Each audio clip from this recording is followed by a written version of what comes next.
Starting my day off with a morning walk helps to calm my brain down. If you guys ever experience any sort of anxiety, try to get outside. It helps to get out of your bubble, and it really works. Often I read or draw during these walks, and it helps me get ready for the day to come. Drawing from an environment that is ever-changing aids with my hand-eye coordination and improves how fast I can capture an image. These sketches are never, ever perfect, but they are great training.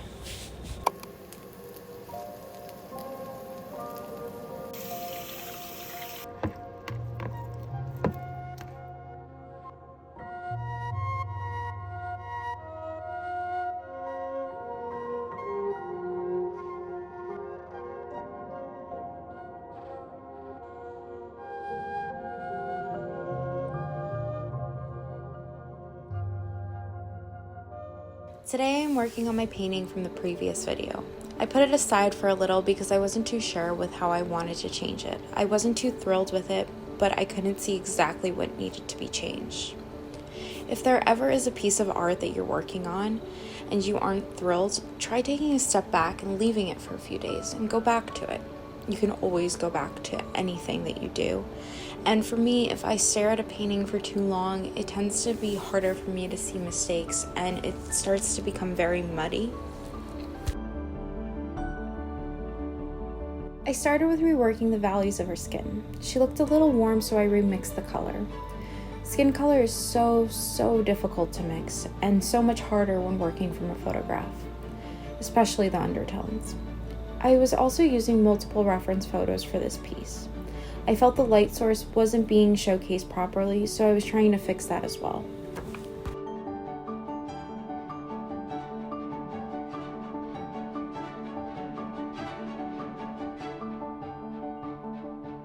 I was reworking the vines as well, adding depth to them and trying to make them look less stiff. When I say stiff, what I mean by that is that they look lifeless and flat. So I wanted to make them feel more alive with adding different brush strokes and different colors. Also, since coming back to this piece, I noticed that my colors were way too saturated. I don't have enough grays throughout the piece to make certain colors pop. Gray tones are a really important part of highlighting certain points of a painting. If you squint at my painting currently, you'll notice that there's no elevation throughout the piece because of the lacking gray tones, which make all the colors blend together.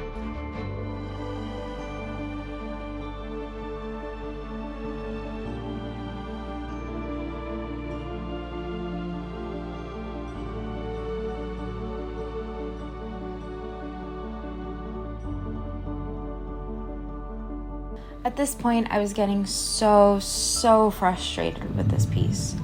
I felt lost and every step seemed to look worse. I was trying to avoid starting over because I make these weird stipulations for myself that if I start on a canvas, I have to finish because I spent the money and the time on it.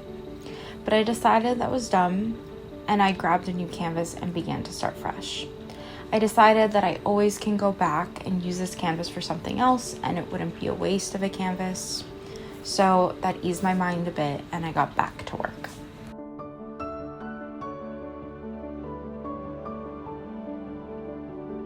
I decided to take a different approach with this rendition.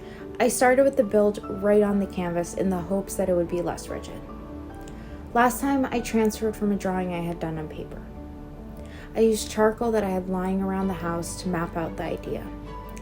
I decided to change the girl's position and add more movement to her, trying to make the piece look more dynamic. I am ultimately happy that I made the choice to start fresh. I think it already looks better.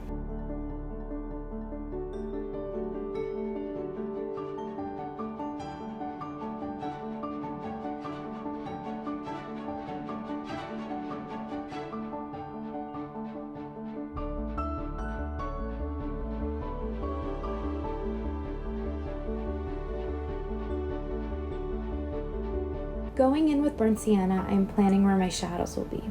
This will help me not oversaturate the colors in the layers to follow.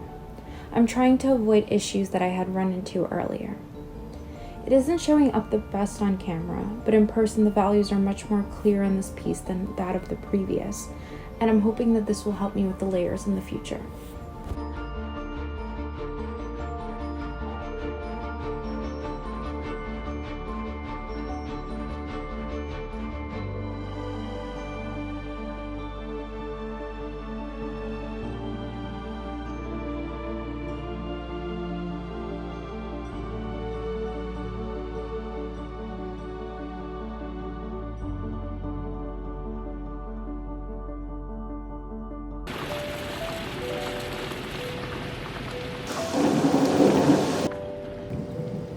As the rain started to pour in, I retired the piece for the evening. I decided to relax and look to some of my favorite artists for some inspiration.